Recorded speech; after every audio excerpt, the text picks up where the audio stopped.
Video generation is one of these topics that people love to talk about, but often we get the question, hey, so like who's actually using this? And is Hollywood actually using this?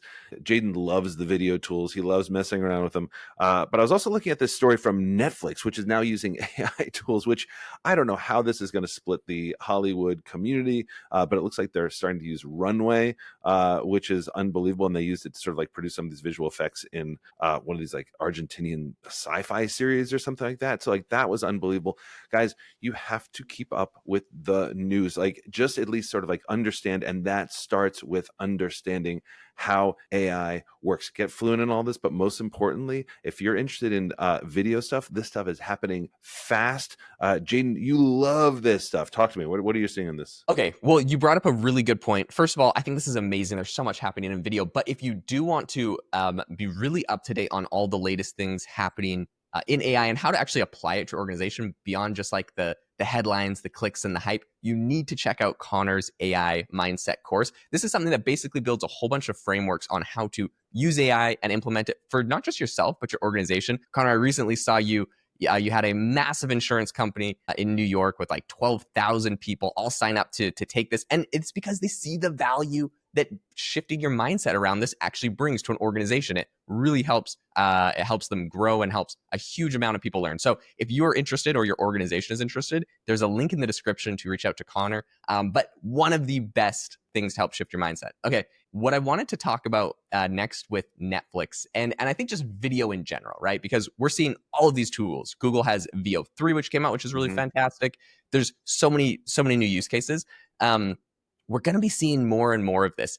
It's kind of interesting, like you mentioned, I feel like there was a lot of drama around it. Basically, people saying like, oh, no, AI is going to replace all of these jobs, yada, yada.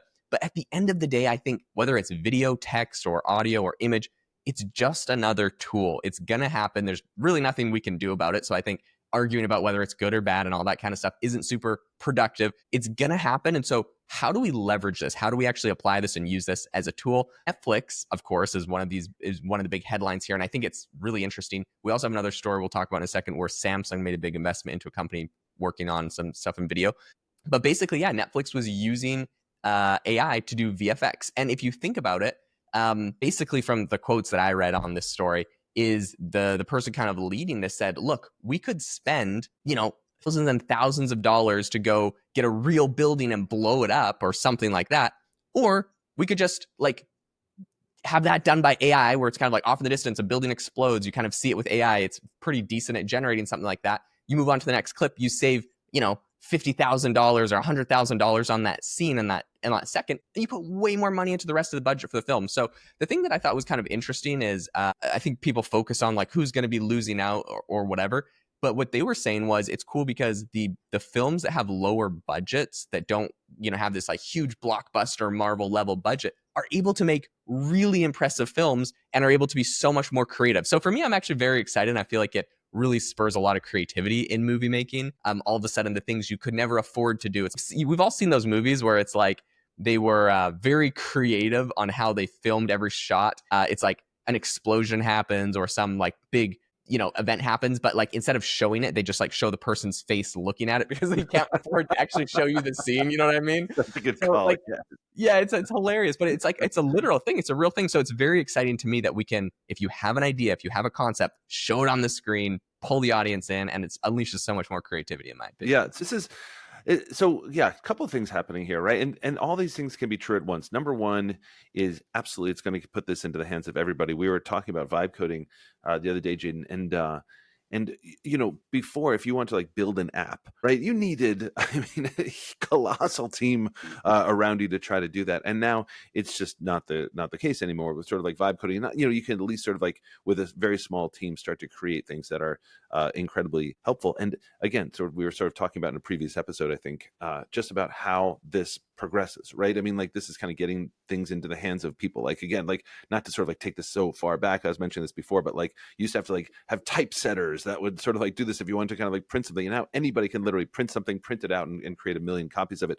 But the other side of this, of course, that we can't really ignore is there is no way that this does not start to wipe out jobs. And I think that especially in the entertainment field. Like if movies and big, studios are able to do this way cheaper, they absolutely will. Number one. But the other thing is that when we think about what jobs will go away, Jaden, I'm always obsessed with this, and maybe we do a future episode about this. But it's not that all like graphic artists or FX designers or you know what I mean, like whatever Mhm. sort of like I don't know, designers in terms of special effects go away. It's not that. It's that you just need much fewer of them. And so in the same way Yeah. that, again, every technology has just required fewer and fewer people to manage that technology, in this case you still need people. So I love this when people are like, oh, everybody's going to be a Hollywood director. It's wildly off base, because anybody, like, I have the same tools that, again, my colleague Robert has, but he's creating like these unbelievable images, unbelievable videos, all this sort of stuff, like in our course that you very kindly mentioned before. Like Robert creates like all of that stuff. Robert has them, right? But I know that this stuff should be created. I can't do it because what he is he's sort of like, by background, a million different things, but a graphic artist as one of these things. And these people have the vision, but you only need one or two people with the vision, and then your AI is going to create the rest. So I don't think it's going to turn everybody into a Hollywood director any more than giving everybody a calculator is going to allow everybody to work at NASA.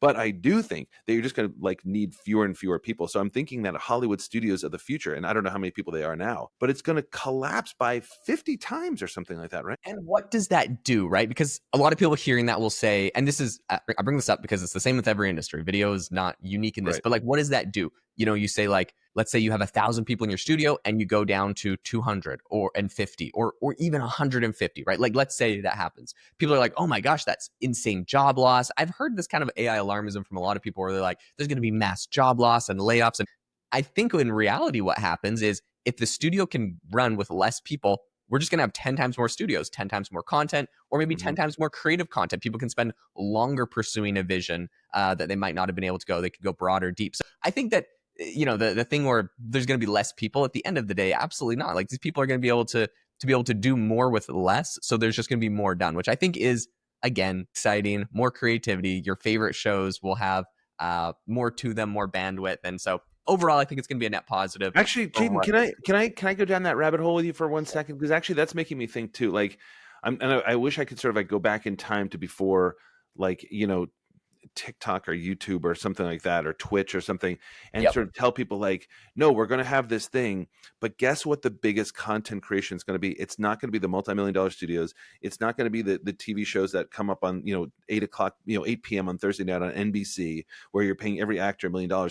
You know what it's going to be? It's going to be some clown in Wyoming who like films him and his alpaca. What, you know what I mean? Like something Yeah, like yeah, that, yeah. right? And that is, I mean, when you think about the sheer number of views, all these things on TikTok, social media, like sort of short form social media and YouTube and everything else, these are not high budget things, right? I Yeah. mean, these are things. So in what we're learning, and especially Twitch, who saw Twitch? I mean, I think it's the right thing. Yeah. I mean, like, where you're watching people play video games. I don't know, Yeah, like yeah. Jade and I sort of like, I have a few years on you, but I remember sort of like going to the arcade and like literally, and I know that there's folks out there who are vibing with me right now, watching other people play video games. And man, they monetized that like crazy, right? Where like people just watch other people play video games. The point is, and I think to Jaden's point, it's only kind of getting me thinking now, really, content is the one thing that is not going away. People will absolutely want to be entertained. And Jaden, I'm sort of like with you here, where now with these tools, you can create a whole new kind of content that people never would have thought. Entire like tiny little like 4-minute movies or something like that might be the next huge thing. I love this idea. Yep, I love it. It's amazing. Okay, I wanted to quickly get into one other area of AI in video, which is completely unrelated to VFX and making movies and stuff, but it's an interesting problem that has to be tackled for, I think, a lot of these AI companies to continue to thrive and grow and make really robust products. And it's an interesting concept. So I wanted to kick this over to you. But there's a really interesting company I'm looking at, Connor, that is called Memories.ai, and they actually just got a big investment from Samsung, who's backing them. But basically what they do is they analyze thousands of hours of footage. Now, you can imagine this could be really valuable for data labeling Yep. AI tools. But there's a couple interesting use cases that I was reading about. One of them being security companies. If you have, let's say you have like a security system, or you have like, you have 100 different self-storage centers all around America, or 100 different Lowe's hardwares. You have all these security cameras, and you want to be able to monitor them for incidents. you can run it through one of these softwares and look through tons and tons of data. Now, another interesting one that I think a lot of people might be using is, imagine being able to put your entire catalog. And I don't know where everyone is on this. I'm just thinking of myself growing up. My dad always had like this huge hard drive computer with like every family video and photo we'd ever taken on there. And like once a year, he would make my sister go through and make like a photo album book, and it took her all this time to look through. But like, imagine if you took, so probably now it's more like your iCloud, back in your iCloud photos up to it. But imagine taking all of your videos and photos, your family photos you've ever taken, putting them on there, and then querying them for, maybe it's your mom and dad's, a big anniversary or something. And so you can search for their name and photos of them all growing up, and you could like sort through all of the videos beyond just the photos, but all the videos of these people. Such a cool technology. I'm excited to use anytime it's like this mass amount of data that humans can't do, and now we're using the AI to do it. I'm always excited. No, but if you think about it, we've created a problem that we haven't been able to solve yet, which is like, if you go on my phone, I have like 20,000 photos, and that's the problem with like digital photos. Right? How many, like, if you were taking a selfie, you take like 6, right? It's just like way too much data. So like, what do you ever do with it? All that kind of stuff. If there's really a tool, Jaeden, that really would do, I feel like now I'm a commercial. Jaeden, if there's really a tool that does it, like, but I don't care what this product is. But you're right. I mean, that is going to solve this absolutely colossal thing. So, and I love the idea that every time I see the word Samsung, I'm like, yes, because like they are great investors. They like have boatloads of money, and they actually know how to solve problems. So this would be absolutely unbelievable. I love this idea. Very cool concept. Hey guys, if you enjoyed the episode today, the number one thing you could do to say thank you would be to leave a rating and review on the podcast. This was all about AI and video. And the one other thing that I would bring up is that if you're interested in watching this podcast and video, I know most of our listeners are over on Apple Podcasts, you can see a video where we share a screen and share notes over on Spotify or on YouTube. Thanks so much for tuning in, and we will catch you guys all in the next episode.